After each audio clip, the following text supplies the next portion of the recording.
the Women's Independent Forum, Kristin Tate. And, Kristin, I'm going to talk to you about Bitcoin and some of these other things. But real quick, I'm not sure if you had a chance to listen to President Biden. Pretty upset. Obviously, he went into this meeting, a last-ditched attempt to sort of get a couple of senators that we know were opposed to changing the filibuster. There probably were a few others who just don't want the public spotlight shined on them that much.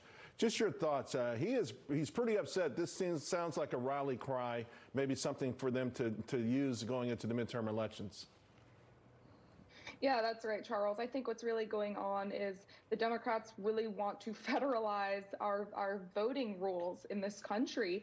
They know they can't win on policy, so this is how they're going to try to do it. And I find it interesting that they say it's voter suppression to require ID at the polling place when they are now demanding that everyone show ID and vaccine passports to basically do anything or operate in any way in any major city. So I think that's what's going on here. They're panicked. Their poll numbers are in the garbage, and this is a last-ditch attempt by the Democrats to try to scrounge together any support they can get before the midterms. Yeah, there's no doubt President Biden is starting to flail here a little bit. This coupled with that speech in Atlanta earlier in the week, it's just not a good look. I want to ask you about major changes, though, happening in our economy, particularly in the labor market. Many are saying it's all being shaped by millennials, and it's going to turn business on its head forever.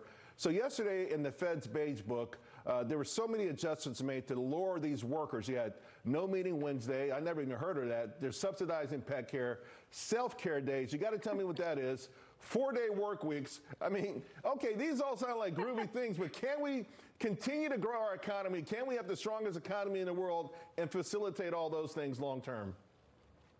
Look, it's definitely not sustainable long term, but I actually don't think some of these trends are bad for right now. I mean, young people increasingly value work-life balance, and they want to spend more time with their family. I've got a neighbor here in Texas who works as a flight attendant. She took 1 year off during COVID to spend with her 2 young daughters, and it was life-changing for her, and now she just wants to go back part-time. I've got another friend who works in gas and oil, very high-powered job. She is working from home 3 days a week and wants to make that permanent.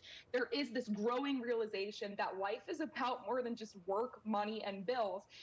Do I think these changes will continue apace into the future? Probably not long term, but right now the workers have all the leverage. And hey, I think it's kind of good that our society is starting to value work-life balance. I always told people for like 30 years, I've always said if I did run for president, it would be on the 4-day work week, but we still have to get in the 40 hours. And by the way, later on, you got to tell me about why no one wants to have a meeting on Wednesday. Is it because it's hump day? But before then, I want to kind of stay on the same topic. The U.S. Army now handing out $50,000 signing bonuses for certain new recruits. Now, last year, they gave bonuses to almost 17,000. They averaged 14 grand. So obviously, this is a staggering price that the Army is going to pay. Here's what caught my attention, and I want to ask you. One official said, we want to promote the value of serving your country first. But we also know that this generation, and I guess human nature, it's all about compensation, too. Was that a diss at your generation and sort of, not feeling an obligation to defend the nation? Possibly. I mean, I think COVID has really gutted the military's ability to recruit in person. So they're just trying to throw money at people thinking it will solve the problem. And I think that will help a little bit. But Charles, I think this is actually a much deeper problem. Millennials and Gen Z are not patriotic. Only 35% of them, I couldn't believe this, 35% say they're proud to be an American, according to a couple recent polls.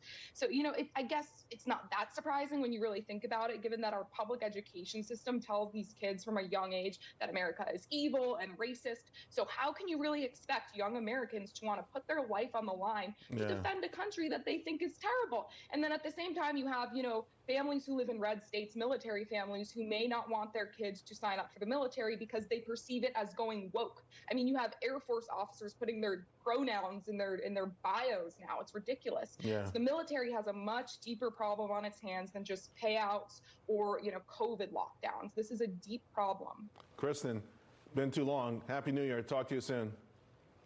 Happy New Year. Thanks for having me.